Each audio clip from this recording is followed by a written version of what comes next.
چیکی چنچڼه د خپل بچو سره په یو جاله کې اوسیږي، نو اچانک سم تیز طوفان راشي او په اسمان کې ګړزارې شروع شي او خطرناک بریښونه کېږي. چیکی چنچڼه چې هغه ویلې نو ډېره پریشانه شي. چیکی چنچڼه وایي چې بیا تیز باران نالې زما بچي خو ورکوټي دي. هغه یو بچی ورته وایي امي دا څه چل دی او دا تیز ګړزارې د څه دی؟ مور یې ورته وایي چې دا تیز باران را روان دی او تاسو یریږئ مه، زه درسره یم. چنچڼه خو خپلو بچو ته داسې خبره وکړي خو په زړه کې ډېره یریږي او وایي چې اوس به څه چل کېږي او په دې تیز باران کې به زه څه کوم. چیکی په زړه کې یریږي خو خپلو بچو له حوصله ورکوي چې زه درسره یم، یریږئ مه. یو بچی ورته وایي چې امي ته د چا نه مدد ولې نه غواړې؟ د چا نه مدد وغواړه که نه، په چا پسې لاړه شه. امي که په دې تیز باران کې زموږ دا جاله ماته شوه نو بیا به موږ څه کوو؟ بیا به په دې تیز باران کې چېرته ځو؟ مور یې ورته وایي چې زه د چا مدد کولو غوښتلو نه نه ځمه، هر کس د خلکو مدد نه کوي. بل بچی ورته وایي چې امي ته ولې د خلکو نه مدد نه غواړې؟ مور یې ورته وایي چې هر څوک د چا مدد نه کوي او هر څوک دونه ښه نه وي. هغه دواړه بچي ډېر یریږي، وایي چې اوس به څه چل کېږي. هغه مور یې ورته وایي چې تاسو ولې یریږئ، زه درسره یم، زه دله څه سوچ کوم. چیکی چنچڼه د خلکو د مدد غوښتلو نه ځکه یریږي. یو ځل دغه شان تیز باران و او چیکی چنچڼه په هغه تیز باران کې راله. هغه ډېره په سخته د کالو خواته راله او وایي ورته زه په دې تیز باران کې رالم او ما وی چې ما ته د خوراک څه نشته، ما له د زما د بچو دپاره لږې دانې راکړه، هغه وږي دي. ته خو ځان ته ډېره هوښیاره وې او اوس په ما پسې رالې د خوراک دپاره. زر ځه، زه تا له خوراک نه درکوم، ته اوس په ما پسې رالې د ضرورت په ټیم کې. یوه دانه رالم نه راکړې، زما بچي وږي دي، راکړه راله که نه. ستا بچي وږي دی نو زه نه یم ذمه دار، سیده لاړه شه، زه ستا مدد نه کوم. هغه شپه هغې ته د اوسه پورې یاده وه.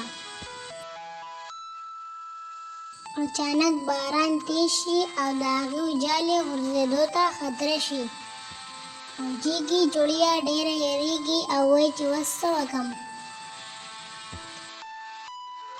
هغه یو بچی د سختۍ نه په ژړا شي او مور ته وایي امي څه وکړه، باران ډېر تیز شو او زموږ جالې ته خطره ده. دا باران دونه تیز دی که موږ لږ ډېر پاتې شو نو موږ به بیا نه بچ کېږو. چیکی چنچڼه چې د خپلو بچو دا خبره واوري نو ډېره خفه شي. هغه د ډېر خفګان نه ایسته په ژړا شي. هغه د نورو نه د مدد اخیستو نه ډېره ویریږي، وایي چې څه وکړم.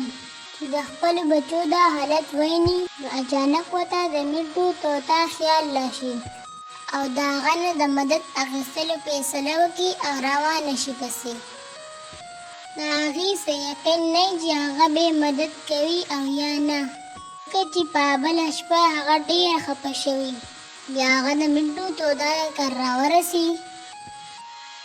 هغه میټو ورته وایي میټو چې چیکی چنچڼه ویني نو ډېر حیرانه شي. ته په دې باران کې څنګه رالې؟ ته څومره تیز باران دی؟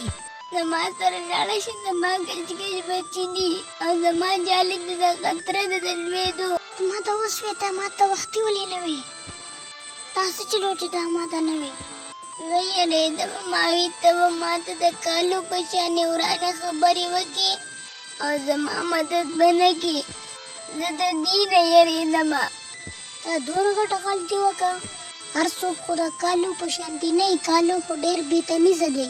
ته به ما پسې وختي ولې نه راتللې؟ راځه شا بچي ځو، ستا بچي به څونه په تکلیف کې وي. بیا میټو او چیکی چنچڼه والوځي او لاړ شي د بچو د بچ کولو دپاره. मिट्टू तोता او چیکی چنچڼه هلته راورسي.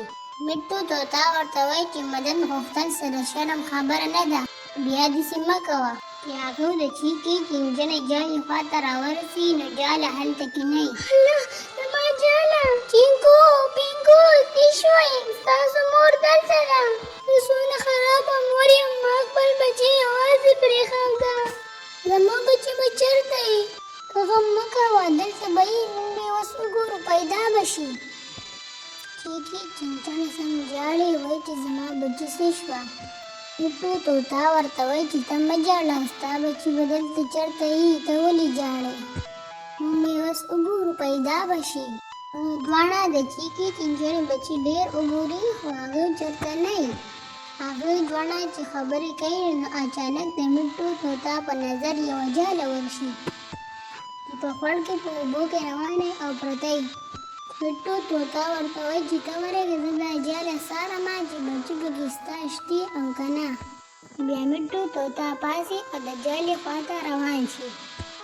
मिट्टू तोता وایي چې زه دا جاله څارم چې بچي پکې شتې. چیکي دا خو ستا جاله ده، خو ستا بچي پکې نشته، ستا بچي به چېرته یي؟ چې جاله دې دلته ده نو بچي به دې چېرته تللي؟ دا خو خالي ده. دا سمې زما بچی پکې نشته، زما بچی به چېرته تللی؟ چینکو پینکو چېرته یې؟ چیکي چنچڼه سمه ژاړي او وایي چې زما بچي به چېرته یي؟ بیا هغه دواړه پاڅي د هغې دواړو په کتو پسې. هغه دواړه د چیکي چنچڼې بچي ډېر وګوري خو د هغې بچي پیدا نه کړي. هغه دواړه خبرې کوي چې د چیکي چنچڼې بچي به چېرته یي. چې هغه دې خوا وګوري نو د کالو سر د هغې دواړه بچي وي او چیکي چنچڼې له سمه غوسه ورشي. ته څونه ظالم یې، تا چې زما د ورکوټې بچي راپټول، تا دونه هم سوچ نه کو چې دا څونه کچ دي. نه یې دله درکومه، که په تا کې دونه همت یې نو راشه وایلې رانه. کالو کوه ورته وایي چې تاسو له یې زه نه درکوم او چیکي چنچڼه ورته وایي چې رایې که. کالو کارغه د چیکي چنچڼې بچي زر وتښتی په پنجو کې. کالو کارغه مخکې روان وي او मिट्टू तोता او چیکي چنچڼه پسې شاته روان وي. मिट्टू तोता د کالو په سر باندې چک ولګوي او بچي ترې راواخلي او هغه اوبو ته ولویږي او هیڅ ته مړ شي او د چیکي چنچڼې بچي بچ شي.